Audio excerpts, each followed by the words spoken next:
It's a 1-minute warning.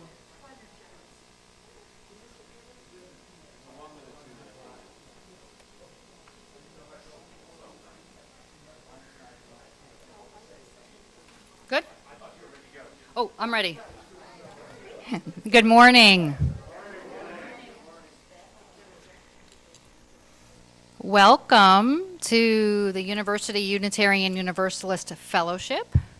Welcoming our congregants here in the room, as well as our friends in the cyber world. Welcome to our service today. My name is Ann Packham. I've been a member here, I think, about 9 years. And I wanted to welcome everybody today.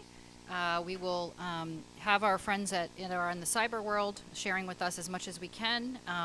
Just be aware that the service is available on YouTube, which is a public platform. So if there's something that you wouldn't want people outside of this room to be aware of, then you should keep it inside of this room and maybe not during, the public part of the service. So before we get into the meat of what we're doing today, we have our opportunity for any of our committee chairs to share what's going on. Are there any committee chairs? You can come up here to the mic and share. And if there's any at home, are they supposed to send them to Facebook or to send them text to Martha? Happy's doing it. Okay, great. Okay. Hi, David McElroy. Excuse me. Tomorrow night, 7 p.m., the men's support group here. If you haven't come before, see me afterwards and I'll let you know about it. But we'll be back in the library, but we'll be able to use a kitchen for, creating some food for yourself. We usually share, but maybe bring food for yourself as opposed to sharing, because you never know with all this stuff that's going on. So anyway, tomorrow night, 7 o'clock, men's support group here live. Thank you. Ray Brammer Wilson with membership. Next week, Margie and I are having 101, UU 101. So for anyone who wants to find out what the heck is a Unitarian Universalist, be sure and stay after service next week. And we'll be in the back, but we'll announce it again next week.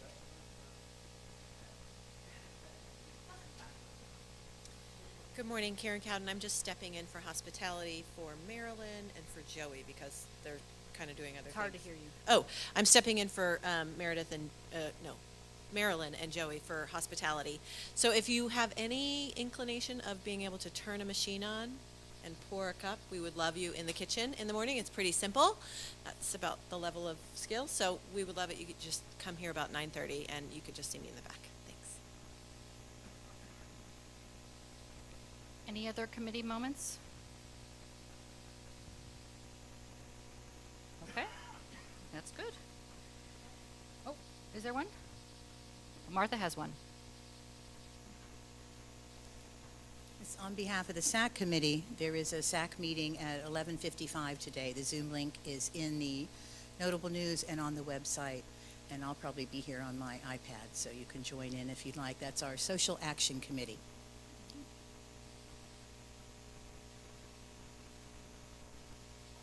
Thank you, everybody. We've got a lot going on here at the church, so if you any questions about any of those things, see myself, Martha, any of the board members. Lorraine is here. Any questions about what's going on here, just let us know. So my opening words here today are from Paul Farmer.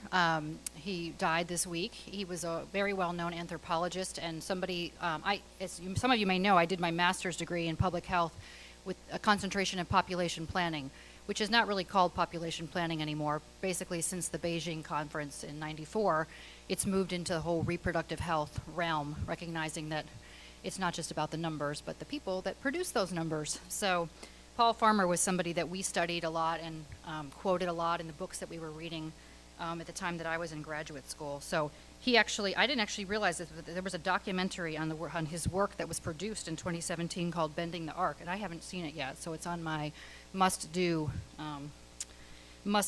for this coming week. But Paul said, "In this increasingly interconnected world, we must understand that what happens to poor people is never divorced from the actions of the powerful. Certainly, people who define themselves as poor may control their own destinies to some extent. But control of lives is related to control of land, systems of production, and the formal political and legal structures in which lives are enmeshed. With time, both wealth and control have become increasingly concentrated in the hands of a few. The opposite trend is desired by those working for social justice. Our opening music today is Singing for Our Lives, and it's composed by Holly Neer, arranged by Sandy Peasley and Jim Scott. And we'll have Patrick playing that on our screen.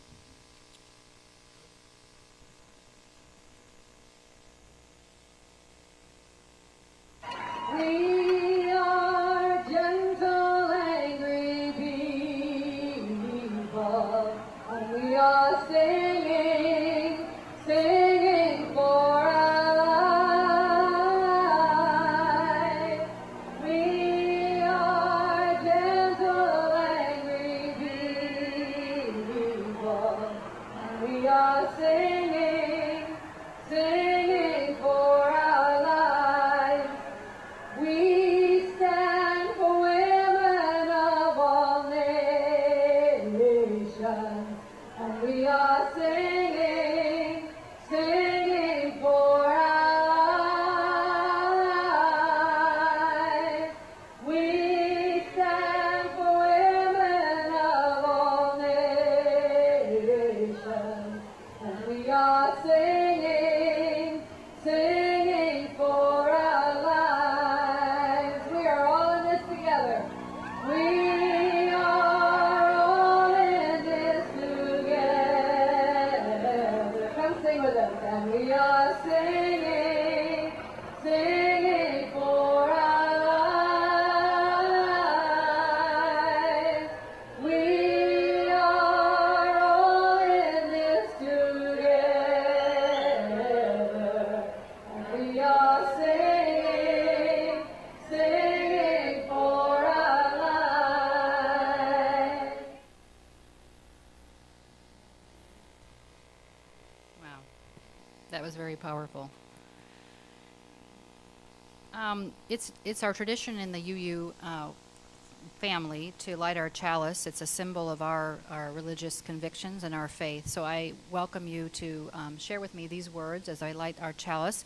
I like to mention that in the pre-COVID world, we would have one of our youth here to do this for us, and we are looking forward to the day that they can come back. So please join me together.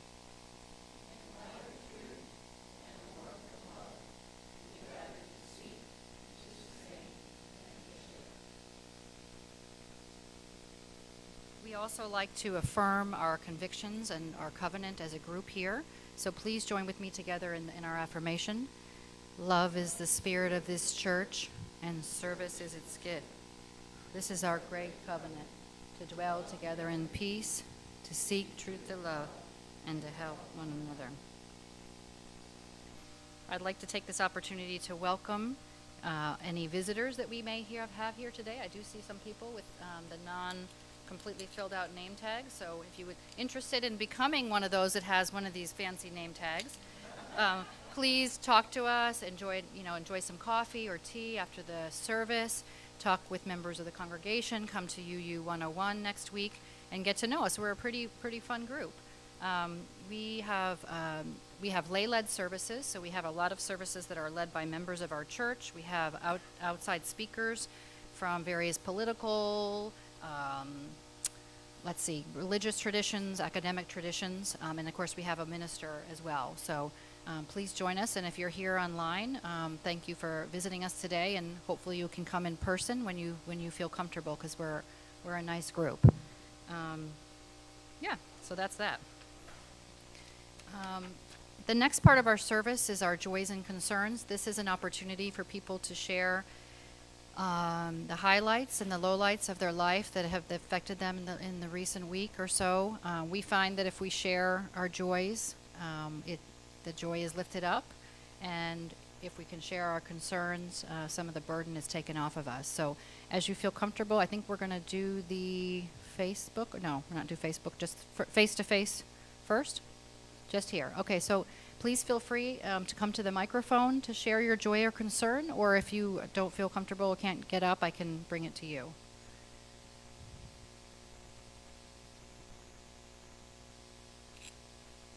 Good morning. Lorraine Williams. Many of you know that I go back and forth between Niceville to visit my grandsons, who are doing beautifully, by the way. And I drove home yesterday, and an 18-wheeler did not try to drive me off the road. So I am really, really happy, because that happens a lot lately. They just, you're in a lane, and they just say, well, I want to be there, and they pull over whether you're there or not. A little scary.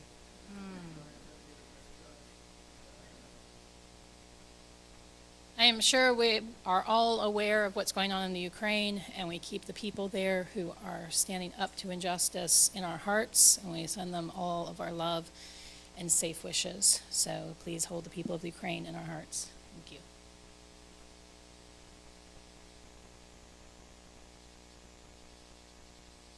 Any other joys or concerns? No? Do you have one? Oh.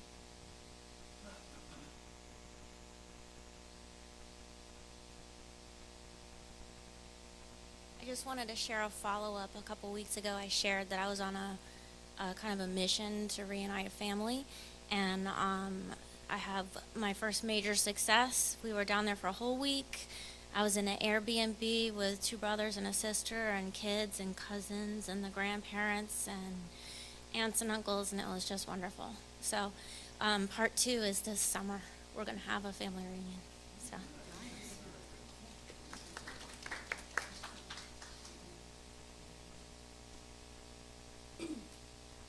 I actually have a really good friend who's deployed near Ukraine right now, so been really worried about her. I used to work with her, so.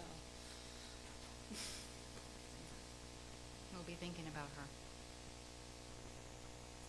I'm going to just share one more joy that it's spring break starting on the next weekend, so 2 of my babies are coming home for the week, so that's always a joy. Let's just take a moment to think about especially the concerns that we've heard today, meditate for a minute on those, and try to just think good thoughts and prayers, especially for our friends in Ukraine.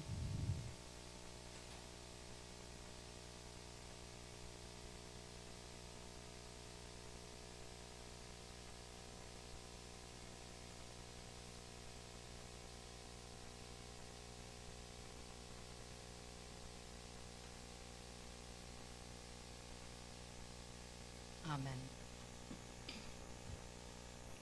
We'll now have our time for all ages. Reverend Tracie is substituting for Judith in this area. Thank you.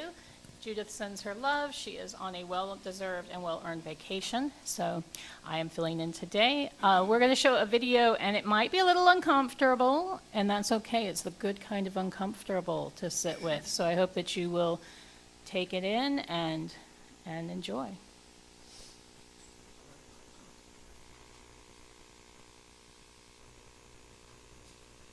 Some people are born into families where they have to walk miles just to get water. All I have to do is turn on a faucet. That's privilege.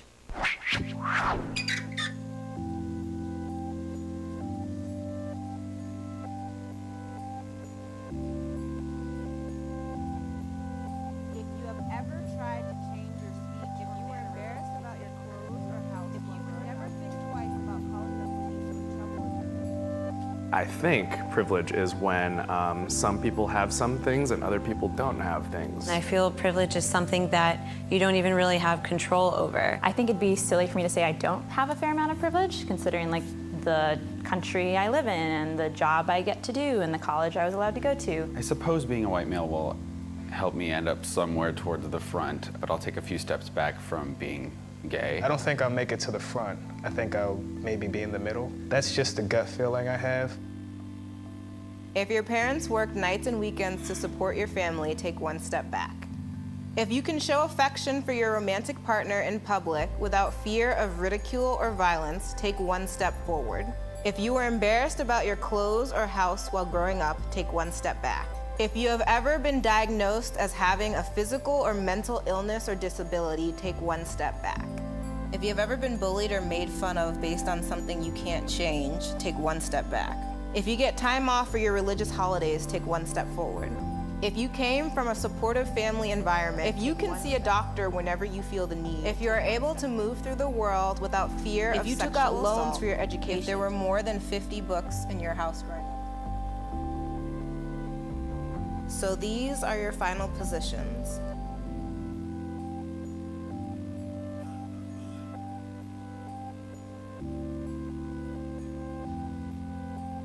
I think it felt kind of strange for everyone. It's a hard thing to discuss or even reflect on. It was very awkward. I think when you can represent it so visually like this and so immediately, it definitely takes on a new form. I think we were like all joking around in the beginning. It was pretty lighthearted, and as soon as the questions started coming in, the mood shifted immediately, and we all it was just silent. Just looking back and seeing like a bunch of people behind you is not a good feeling. It's like weird how you want to like hold on to explaining a certain privilege, like, oh, but that's not actually me, because like I had to work really hard for that. So it's weird to like take a step forward when you feel like you're taking a step forward with someone else, but you wear a lot of the baggage of like how those things were hard. It was like more emotional than I thought it would be. It reminded me of when they talk about slavery in high school and you feel like angry for a few days, but then you just realize like, this is how it is.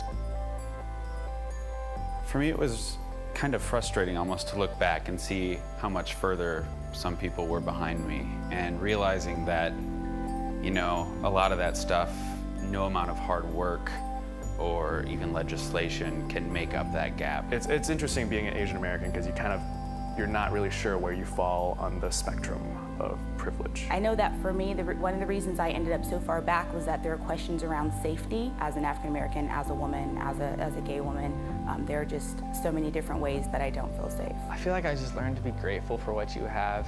You know, we're in such a huge society where it's always complaining about what you don't have. It just shows you that for some families, like each family, you're meant to do better. My grandparents did good, my parents did good, and I'll do even better. I do think if you're not like aware of privilege, you should do this exercise, but it's more complicated.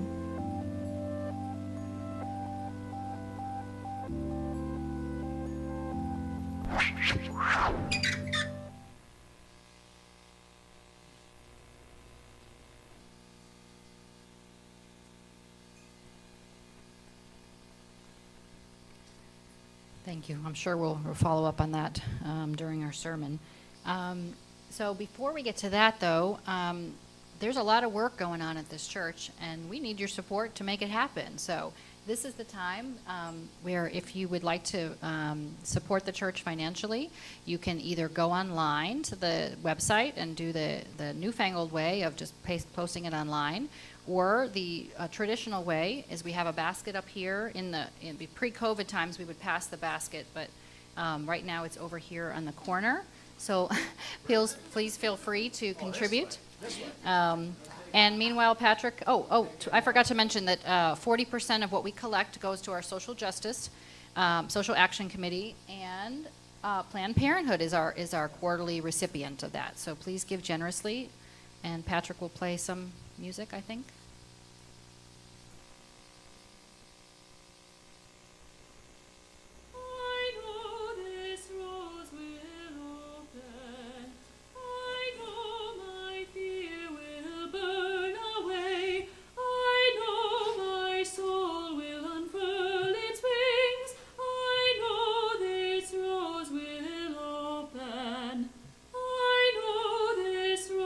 I know this rose will open.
Reverend Tracie Barrett, who joined our community in September, will give the presentation today.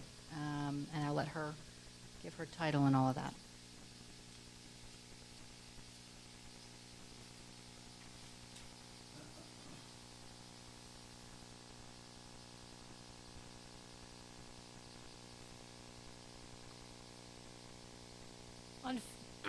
On February 17th, House Bill 5, called Reducing Fetal and Infant Mortality, passed the State House with 78 yeas and 39 nays. This bill prevents doctors from providing abortions to people who are more than 15 weeks pregnant. There was also some other stuff that was kind of okay, like there are in these bills. There'll be things that make sense, like trying to help people who are pregnant from smoking. But the main part is this 15-week abortion ban. 15 weeks seems like a long time until you do the math. Most people who become pregnant may not know they're pregnant until they miss a period, and if one's cycles are reliable, that could mean anywhere from 4 to 6 weeks. If one's cycles are not consistent, well, 15 weeks goes by very fast. That's barely 4 months. Now, I could make this sermon all about the right to abortion and how that decision is between the person who is pregnant and their doctor, for many people, a decision to terminate after 15 weeks is fraught with pain and hard decisions, how bodily autonomy is important, and just like you can't be forced to donate an organ to someone, you should not be forced to give birth if you do not wish to. I could, but I want to take us further than that. Because I feel like we, as Unitarian Universalists, have a position that encompasses each person's inherent worth and dignity, as well as justice, equity, and compassion in our relations to others. Sadly, there have been some pretty deep dividing lines between those who call themselves pro-life and those who call themselves pro-choice. The battle lines are harsh, and there seems to be no moving from them for either side. And while we stay entrenched that way, we will not be able to move forward. And it's not a valid distinction. For example, I consider myself pro-life as well as pro-choice. And that may seem odd at first glance, so allow me a moment to explain. I am pro-life. I believe that every life is sacred from the moment the person is born. I believe that we should be fighting every day for everyone to have access to affordable health care, affordable food, affordable and safe housing, good schooling, and the opportunities for families to not only survive, but to actually thrive. I believe the death penalty is an affront to justice. I believe that every person has bodily autonomy and should have access to what they need for their personal choices in regards to children. I believe that everyone has inherent worth and dignity. I believe that every person is born with a spark of divinity within them, and I'm realistic enough to know that some of those sparks have been dimmed by choice or circumstance or both. And I believe that every person who can become pregnant should have the ability to make the choice to have a child if and when they are ready. I believe that there are a number of reasons why anyone might terminate or prevent a pregnancy, and none of them are any of my business. I guess I would say I'm what Reverend Cherie Scott from Sister Reach calls being pro-lives. All people in the family and the community are important, which means that if a person decides to terminate a pregnancy because there just isn't the money to feed yet another child, then that is their decision and one which should be honored. The same as if the decision were made because the circumstances surrounding the pregnancy were difficult or traumatic. It also means that in addition to working for the right to access to abortion, we should be fighting for access to health care, to child care, to living wages, to affordable housing, to access to healthy food, etc., etc. There is a new paradigm I've been introduced to recently. It's the idea of reproductive justice. Reproductive justice is where the fight for reproductive rights and the fight for social justice meet. It was a term coined in 1994 by a group of 12 women of color. They identified a need for a framework to address the needs of women of color around reproductive justice. It's rooted in the human rights framework. It's intersectional. According to reproductive justice principles, every individual has the human right to decide if and when they will have a child and the conditions under which they will give birth, decide if they will not have a child and their options for preventing or ending a pregnancy, parent the children they already have with the necessary social supports in safe environments and healthy communities and without the fear of violence from individuals or the state, and 4, bodily autonomy free from all types of reproductive oppression. According to Forward Together's paper, A New Vision for Advancing Our Movement for Reproductive Health, Reproductive Rights, and Reproductive Justice, they say, quote, "We will have full reproductive justice when all people have the economic, social, and political power and resources to make healthy decisions about our bodies, sexuality, and reproduction for ourselves, our families, and our communities in all areas of our lives." Now, you heard me say a minute ago that reproductive justice is intersectional. What does that mean? According to Kimberly Crenshaw, quote, "Intersectionality is a lens through which you can see where power comes and collides, where it interlocks and intersects. It's not simply that there's a race problem here, a gender problem here, and a class or LGBTQ problem there.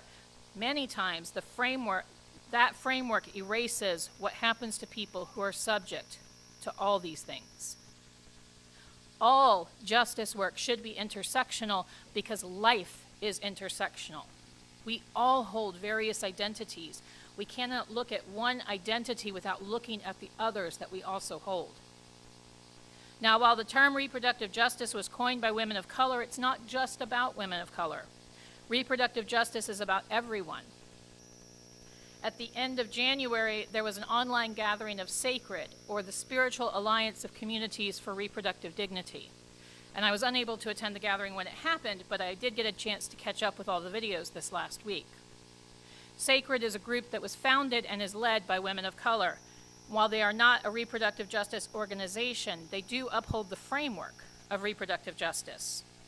They affirm that every person should have access to abortion and all forms of health care, child care, living wages, safe, affordable housing, and more. They see reproductive rights as inseparable from human rights. In fact, in listening to the team, a lot resonated with me as a Unitarian Universalist. For example, they said, quote, "Grounded in the justice principles that are at the heart of our religious traditions, we are committed to equity, dignity, and holistic well-being for all people."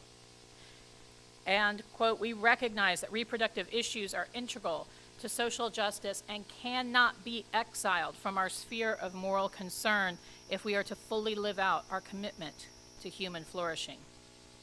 Now, this next one definitely felt like how we Unitarian Universalists live out our faith. Similarly, as reproductive concerns are inherently tied to intersecting systems of oppression, particularly those of patriarchy, racism, and poverty, we know we cannot isolate a narrow reproductive interest from a broader justice agenda. And finally, from the SACRED team, we acknowledge that as religious communities, we have a particular responsibility to promote healing, bring new understanding, and make changes as they have contributed to trauma, faith alienation, and afflictions of mental health related to reproduction. Now, while the reproductive justice framework and the SACRED group were started by women of color, this work is not just for women of color. Reproductive justice is about everyone. We, as white allies, have stories to share too. What does it mean to be a part of the conversation? It means being vulnerable and having those hard conversations. You see, we have privilege, and we can share our stories, all of us, with those who will listen to us before they might listen to a person of color. And that's a hard realization, but as we saw in the video from Time for All Ages, it's true.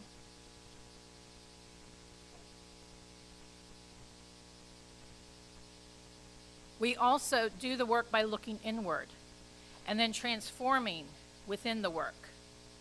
As we heard a couple of weeks ago, men also have reproductive justice stories. Reproductive justice is an action as well as a framework. Here's the thing. Reproductive justice means more than just access to abortions. It means sexual education that is comprehensive, such as OWL. It means knowledge about how one can control and manage their fertility.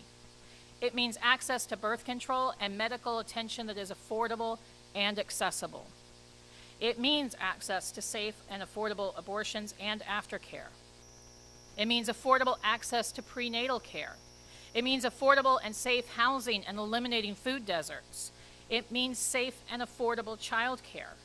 It means support and care and ending the stigma of miscarriage and infertility. It means ending poverty. It means supporting the foster care system and finding forever families for all kids. And it means doing this for everyone. We, as Unitarian Universalists, say we affirm and promote the inherent worth and dignity of each person. Therefore, we should support and fight for everyone's individual bodily autonomy. It's not just about being pro-life or pro-choice or anti-abortion or anti-choice. We have to move on beyond those stances. So what can we do? Sacred recommends the following actions. 1, we should use faith language when working in reproductive justice to show that we are a people of faith who support reproductive justice. There are many people who weaponize their faith language when talking about fighting against reproductive justice. People need to hear that there are people who support them and have a faith tradition. They also recommend that we pay attention to the spiritual needs of everyone involved. This means the people who are seeking to terminate, those who are seeking to have children, those who are seeking to avoid having children, all of them have spiritual needs. It also means those of us doing the work. We have to be grounded in our spiritual practices to fill that well we draw from in our work.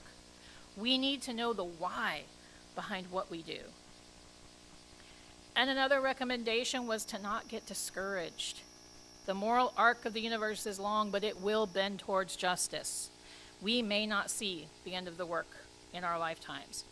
Those of you who witnessed Roe v. Wade probably never thought we'd still be fighting this. And yet here we are.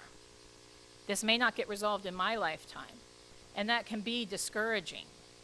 We have to ground ourselves to keep from getting discouraged, and that's easier said than done. Trust me, I know. That's where your spiritual practices come in handy. That's where community comes in handy. It is okay if you have to take a break from the work for your mental health. I read something once that said how choirs can sustain long notes when singing, and it's because the people who need to drop out to take a breath can do so without breaking the note because others are holding the note. That should be how we approach any social justice work. Take your breath when you need to. We're here.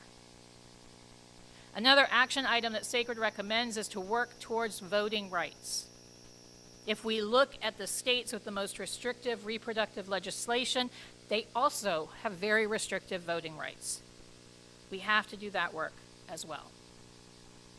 And there are other practical things we can do. In the times before Roe v. Wade, there were ministers, both Unitarian and others, who created a hotline for people to call if they needed assistance getting access to safe abortions. That's happening again, although it's not just ministers. On the website Reddit, there's a subreddit or a subcommunity called the Auntie Network. On that group, many people who are called aunties have volunteered their services for anything from rides to doctors to providing aftercare to providing a mail drop service for people who need to be able to get medication quickly. In the interest of full disclosure, I'm on there as an auntie. A few years ago, colleagues who could see what was coming started recommending that those with means to do so purchase Plan B and other emergency birth control. It was thought that if we as congregations could have some stock for people who needed it, then we could help others quickly. Call and write our legislatures, both state and national. Tell them that you are a person of faith who believes that there should be access to reproductive choices. Tell them they should be making voting easier, not harder. And tell your story. Let's eliminate the stigma around reproductive decisions. I have always wanted a child of my own. However, after 5 miscarriages, I realized that it would not be easy. For a period of 7 years, I was in a relationship where I had a teenage stepson and my husband had already had a vasectomy. So there was not an opportunity then for me to have a child. Now I'm of a certain age and that window is not open anymore. And while I've come to terms with it, it has been hard. I know there are other stories out there. You don't have to share them today. You don't even have to share them publicly. Share them where you are comfortable. And support clear and comprehensive sex education for our youth. I am so pleased that we offer OWL here.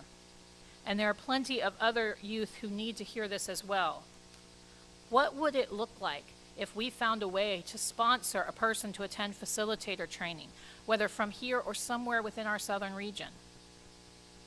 And finally, let us work towards creating a space that is both safe and supportive for people to share their stories. Let us share that this is a religious community that holds their stories as sacred, that holds them as sacred. Let us be that. Amen. Blessed be, and may it be so.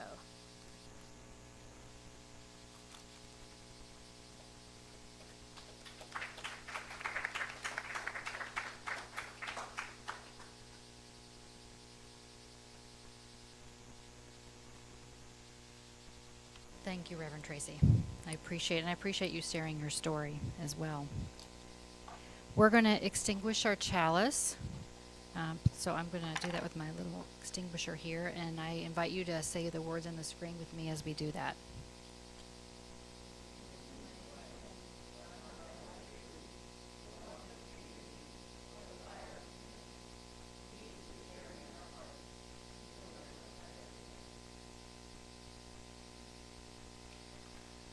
We have closing music. It is one by Carole King.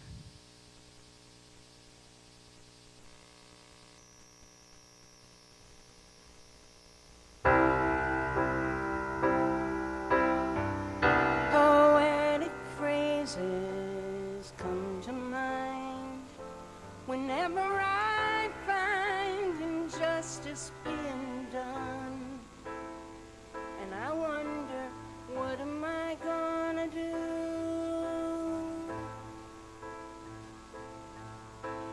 What am I gonna do?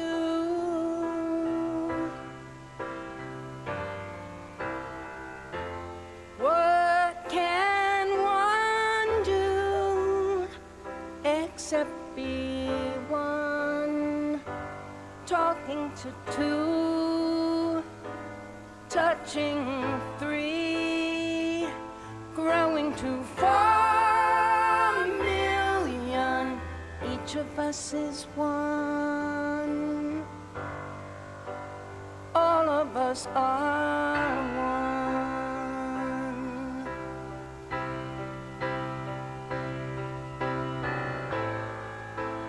Open your heart and let the love come shining through, and you will do what you need to do to know just where the other you is coming from.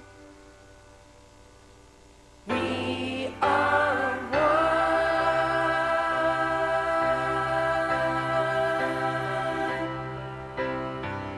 It just amazes me that I can be part of the energy it takes to serve each other. And I wonder, what am I gonna do?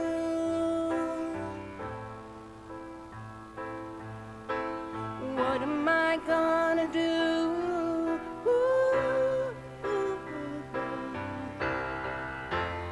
What will we do? We're gonna run, reach for the sun, come together as one, show 'em how it's done. At the end of the day, we'll be able to say, love one.